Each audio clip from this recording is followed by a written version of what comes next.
Hi, Aubrey. I appreciate your discussion of the topic this week. It's interesting to me to note that in the case of the counseling profession, the state of New York appears to be proactive, really, in their regard to issues. As you mentioned, most of the issues seem to stem from within the personal lives of the counselors. Now, I can understand how some of these concerns draw into question the competence of the counselor. Thus, it'd be important for the state of New York to take some action to help the public understand and make sure that they're seeking competent counselors. But we talked earlier in the semester a bit about the counseling profession, really, the uh, ways that counselors have gone about trying to seek further and wider recognition as a profession. Granello and Young from 2019 remark that the issue of licensure portability uh, and wider recognition of counseling as a profession really seems to stem from the issue of the differences in state laws that it's taken 30, 40, 50 years maybe for each individual state to set their own laws regarding being licensed as counselors there.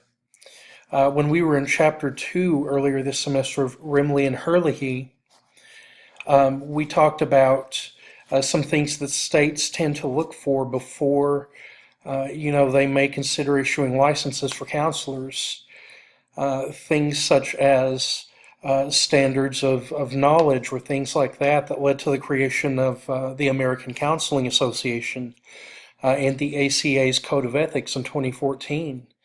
And being able to police themselves is one big issue within counseling, being able to set down their own guidelines or rules for the profession as a whole. And it seems to me, from watching your video, that the state of New York may be trying to undermine to an extent the ability of the profession of counseling to kind of take care of itself, to self-care for itself, from preventing us from, you know, from policing ourselves. They seem to take these issues out of counselors' personal lives and issue some sort of professional ramifications for them. I myself work for a state agency right now, and I know that issues in my personal life don't really affect my professional life. Again, unless that's to the point that, understanding I work with confidential information in my job. If in my personal life I was shown to have some legal matters against me regarding not being confidential with confidential information, then of course that would be something that the state agency I'm currently employed with would look negatively upon and probably terminate my employment there. But to take something that's not directly related to my job, uh, I'll admit that I have in the past, I think most of us have, had minor traffic violations, say like speeding 1 to 10 over the speed limit.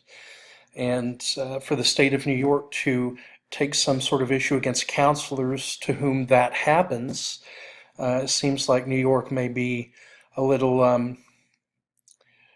how shall I put this, a little overzealous to maintain a tight control over the profession of counseling.